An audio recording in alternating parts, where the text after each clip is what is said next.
Hello viewers, welcome to my YouTube channel Maths by Mudita, and today we will be solving question number 9 of exercise 8.1 class 10th. In triangle ABC, right angled at B means एक triangle है ABC जिसका right angle किस पर है? B पर है. If tan A equals to 1 by root 3, तो देखिए यहाँ पे मतलब एक चीज़ तो सिंपली पता चल गई कि एक राइट ट्राइंगल है जिसका राइट एंगल्ड बी पर है. चलिए ठीक है, ए और सी आप कहीं पे भी लिख सकते हो क्योंकि यहाँ पे तो ए भी निकालना है और सी भी निकालने हैं, तो आप ए कहीं पे भी लिखिए और सी कहीं पे भी आपकी चॉइस है. ओके, बस बी आपको राइट एंगल ही रखना है. टैन ए आपको दिया हुआ है, tan A is 1 by root 3. Tan दिया हुआ है तो टैन की जो वैल्यू होती है which is P upon B. अगर आप पंडित बद्री प्रसाद वाला फॉर्मूला लगाते हैं, चलो लिख ही लेते हैं यहाँ पे, पंडित बद्री प्रसाद हर हर बोले सोना चांदी तोले. S for sin, C for cos, T for tan.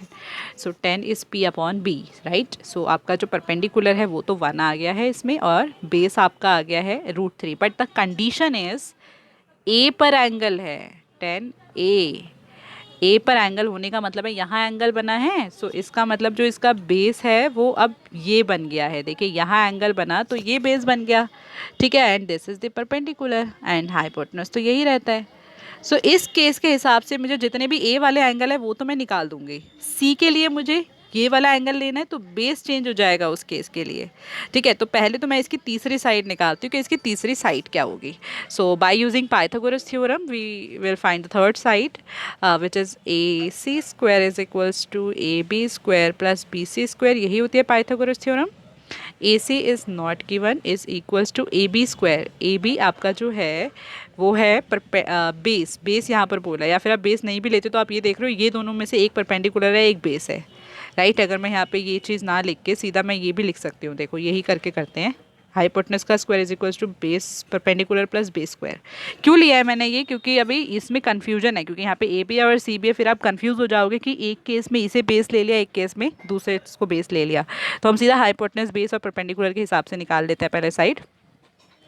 H square is equals to perpendicular तो आपका हो गया देखिए 1 प्लस बेस आपका हो गया √3 स्क्वायर. 1 का स्क्वायर 1 होता है प्लस √3 का स्क्वायर होता है 3. So H square is equals to 4 और स्क्वायर सामने जाकर आपका क्या बन जाता है रूट, एंड 4 किसका स्क्वायर होता है 2 का. सो इट मीन्स हमारे को हाइपोटेनस भी पता चल गया है विच इज़ 2. चलिए हाइपोटेनस तो हमेशा सेम ही रहता है तो हम इसको 2 ही लिख लेते हैं. अब यहाँ पे जो परपेंडिकुलर और बेस का सीन है अब वहाँ पे देखते हैं क्या करना है. सो देखो tan A जो है अगर मैं A के हिसाब से देख रही हूँ तो ये बेस है, राइट. तो बेस तो √3 हो जाएगा इस कंडीशन में, ओके. एंड परपेंडिकुलर क्या हो जाएगा आपका BC मतलब 1. तो मैं इस A के अकॉर्डिंग टू A लिख लेते हैं पहले. Angles I am sorry sides with respect to angle, ये विद रिस्पेक्ट है, ओके, टू एंगल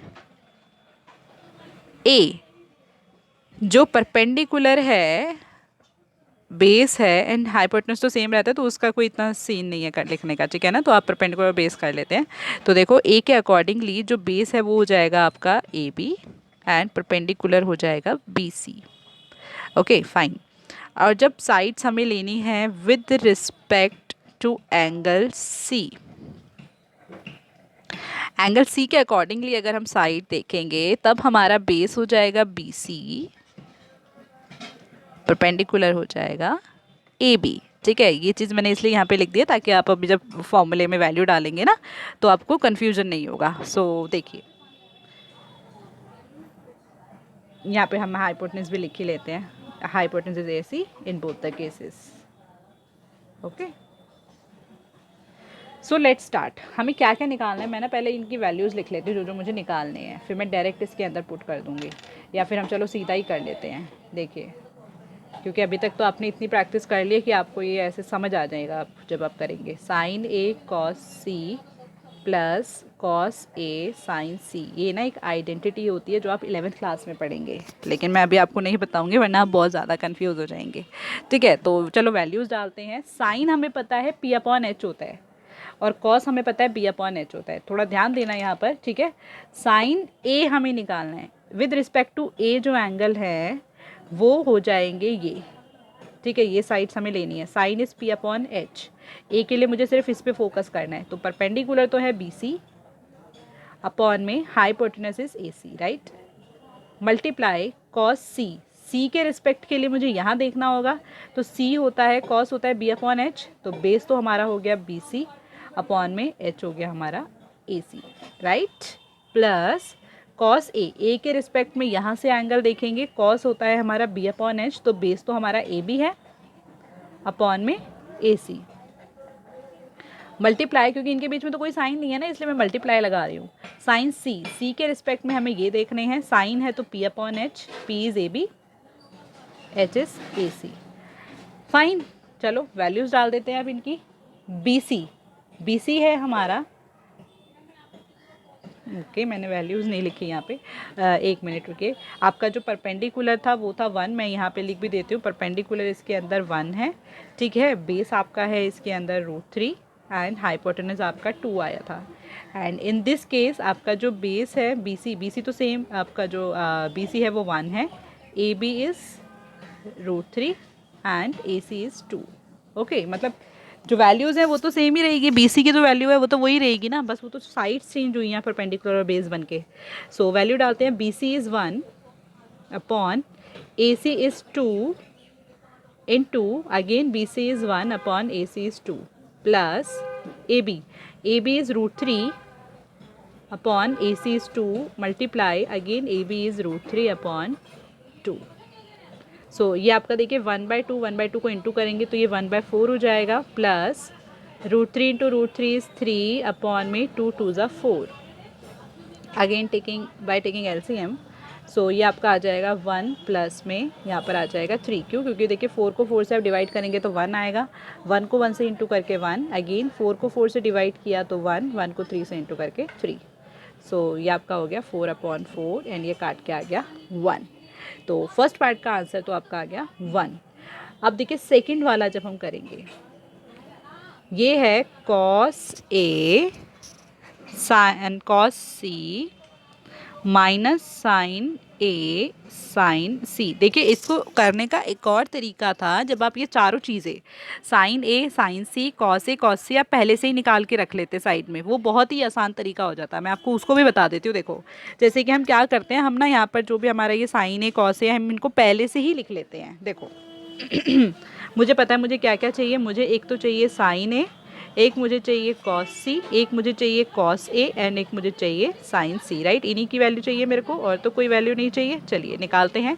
साइन होता है पी अपॉन एच, ए के हिसाब से अगर मैं पी और एच देखूँ तो क्या बनेंगे, साइन ए के हिसाब से ये बेस है ना, इट मीन्स ये परपेंडिकुलर होगा, राइट। तो मैं पहले जो ए के हिसाब से मैंने साइड्स लिख रखी थी वो लिख लेती हूँ। ए के हिसाब से ये बेस है और ये परपेंडिकुलर, इट मीन्स परपेंडिकुलर जो है आपका वो है 1 एंड ये है आपका √3, राइट। चलिए अब मैं डालती हूँ वैल्यूज़ P अपॉन एच। सो ए के अकॉर्डिंगली हमारा जो P है वो है 1 और H है हमारा 2, राइट। अब कॉस ए के अकॉर्डिंगली देख लेते हैं, ए वाले साथ में ही हो जाएगा ना, सो B अपॉन एच हो गया। ये बेस अब हमारा क्या है, देखिए ये √3 अपॉन में हाइपोटेनस इज 2। अब यही चीज़ सी के लिए देखेंगे तो अब ये बेस बनेगा सी के अकॉर्डिंगली, तो एंगल यहाँ बन गया, इसका मतलब अब ये बेस है और ये क्या है, परपेंडिकुलर है। तो अब इसके हिसाब से लिखते हैं, कॉस होता है देखिए बी अपॉन एच, बेस तो आपका आ गया 1 और एच आपका आ गया 2। इसी तरीके से साइन होता है पी अपॉन एच, सी के हिसाब से ये परपेंडिकुलर है √3 और एच है आपका 2, राइट। अब ये वैल्यू जब आप पहले ही लिख लोगे ना तो ये सब झंझट नहीं करना पड़ेगा आपको, आप इसमें भी आप डायरेक्ट वैल्यू डाल सकते थे, तो ये बहुत आसान तरीका हो गया हमारे लिए ना, इसी से करते हैं। अब देखिए जैसे ये है cos A, so cos A की वैल्यू आपकी है √3/2 और कॉस सी, देखिए जैसे ये है कॉस ए √3/2 एंड कॉस सी की वैल्यू आपने यहाँ पे ऑलरेडी निकाली हुई है विच इज़ 1/2 माइनस साइन ए की वैल्यू है 1/2 इनटू में साइन सी है √3/2।